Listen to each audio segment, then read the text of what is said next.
O pintor do mundo está pintando a minha história, e ela não tinha cor. A cruz foi o pincel do autor. O maior pintor do mundo está pintando a minha história. Ele assinou a obra que sou eu, e na assinatura está escrito Deus.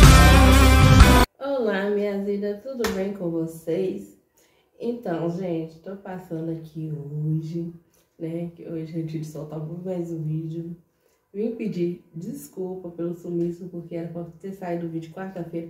Quarta-feira eu cheguei exausta do serviço, cheguei tarde e não consegui gravar o vídeo pra vocês. Gravei o vídeo ontem, pra ter saído ontem, mas não deu, não quis sair. Então assim, né? Vamos mais um vídeo então, de hoje. Peço desculpa aí, prometo acompanhar os dias certinho, tá? Eu vou me esforçar. Mesmo se eu estiver trabalhando, eu vou chegar morta. Vocês vão me ver aqui assim, ó, caindo na mesa, mas eu vou gravar pra vocês.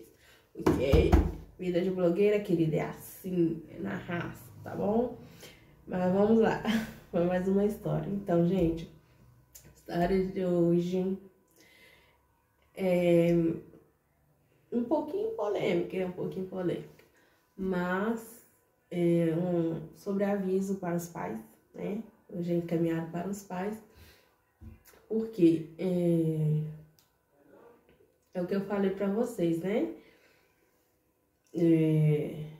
A gente tem que prestar atenção mais nos filhos da gente, porque é nos sinais que as crianças conversam, né? É nos sinais que ela demonstra que não tá tudo bem, que não, algo de que não tá bom, de ruim tá acontecendo. Tem criança que não sabe falar, tem criança que já fala, mas não fala por medo. Então, assim, ela demonstra por gesto, por umas atitudes, um olhar de medo, sei lá. É uns sinais, são pequenos detalhes que a gente tem que se adaptar nisso. Eu falo por quê? Porque o assunto de hoje é sobre abuso infantil, que aconteceu comigo. Sim, eu já passei por um abuso, né? Eu tava com 7 para 8 anos, se eu não me engano.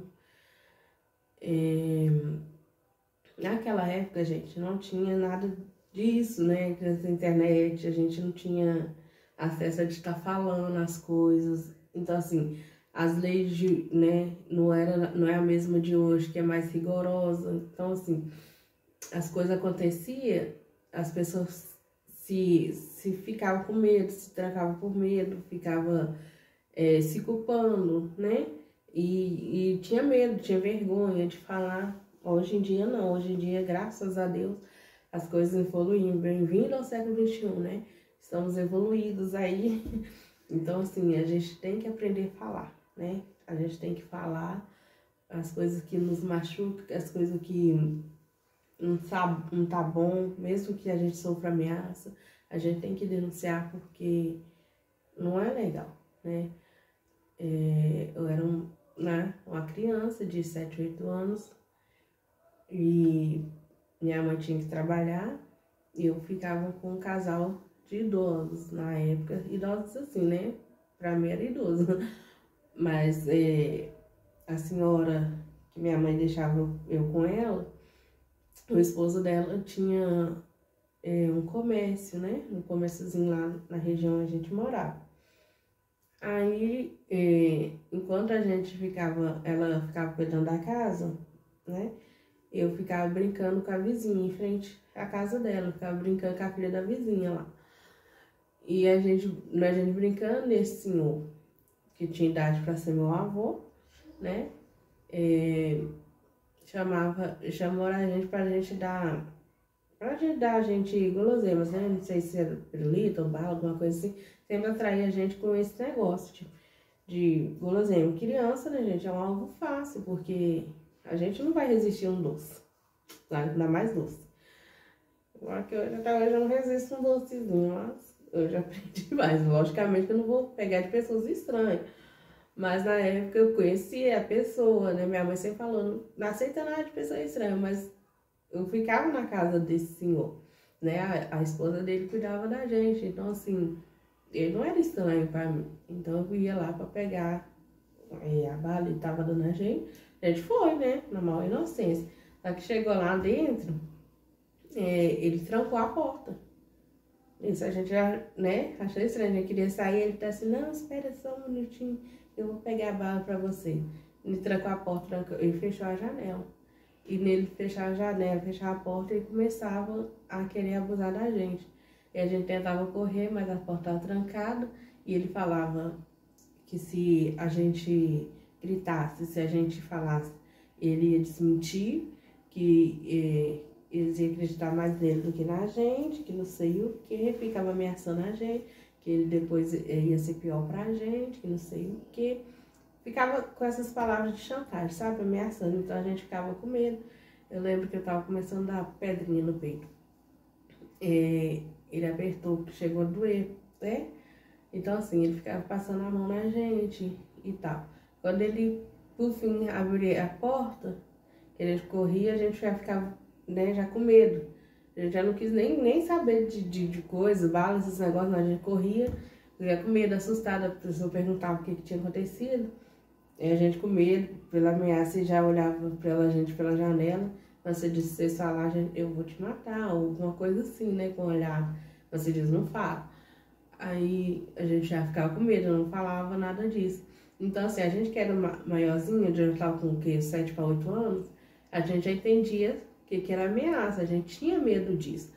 Mas aí, o que aconteceu? Um dia ele caiu, nada fica coberto a vida inteira, né, gente? Um dia ele foi fazer isso com uma criança menor. E criança menor com uns 3, 4 anos, 4, 5 anos, não entende o que é ameaça, né? Então, assim, ele tentou ameaçar a criança obviamente não sabe o que é uma chantagem, uma ameaça, chegou e contou para o pai. O pai, obviamente, ficou doido, pôs a boca no trombone, queria matar ele de qualquer jeito, queria bater nele. Eu sei que esse homem ficou tão nervoso que a história veio à tona. Quando a história veio à tona, minha mãe me colocou no canto e me perguntou, aconteceu isso com você, Fernanda? Eu só sabia chorar, né, gente? Obviamente, com medo, eu comecei a chorar. E eu balançava a cabeça e falava que sim. E aí minha mãe ficou chateada, ficou brava, né? Meu padrasto ficou nervoso também. E pegaram e falaram, por que você não falou nada com a gente? Por que você não falava? E eu com medo, né? Obviamente, eu só sabia chorar. Meu Deus, a criança menor do que você falou, por que você não falou? Eu não sei o quê. Mas só que a gente, que tava maiorzinho, a gente entende o que é chantagem, gente. A gente ficava com medo dessas coisas, né? Medo dos pais não acreditar. Então, assim, gente, por favor, crianças, vocês que estão vendo esse vídeo, por favor, chega, conta para os seus pais, não precisa ter medo, entendeu? Se tá sofrendo chantagem, sei lá, arruma um jeito de uma pessoa que você confia, seja seu pai, seja sua mãe, um tio, um avô, não sei. Chega para uma pessoa responsável mais velha e conta, entendeu? Conta que hoje, graças a Deus, nós temos lei para isso. Hoje, graças a Deus, nós temos internet para estar divulgando os maltratos, abuso, né? Infantil. Hoje em dia é crime, né? Naquela época também era crime, mas assim, não era, a lei já não era muito assim avançada. Eu não sei nem o que aconteceu depois, se ele foi parar, se ele foi preso. Não lembro, eu sei que depois disso, passou um ano mais ou menos, que nisso eu já tinha saído, né? Eu já não ficava mais com eles mais, mas eu sei que minha mãe saiu do emprego novamente, então assim, para poder ficar com a gente. Aí eu completei 9 anos, exatamente, quando eu fiz 9 anos, eu fui para a 4ª série, né, na escola. E lá onde eu estudava, gente, era bem precário, né? O lugarzinho lá, na época, não tinha assim, a escola já não tinha essas verbas que tem hoje, né? E o lugar lá era bem precário. Então, assim, a 4ª série lá só tinha à noite. E como é que eu estudava à noite? Uma criança de 9 anos. Não dava para me estudar à noite. E o colégio era longe.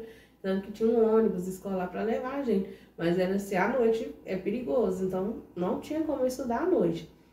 O que minha mãe fez? Para mim não perder o ano letivo, ficar parada sem estudar, minha mãe conversou com meu pai, passou minha tutela para ele e eu vim morar com meu pai. Eu vim morar com meu pai, com meus avós, né? Meu pai morava com minha avó, aí para poder estar estudando. E eu fiquei morando com meu pai nessa faixa etária dos 9, acho que até os 12 anos, que eu fiquei morando com eles lá.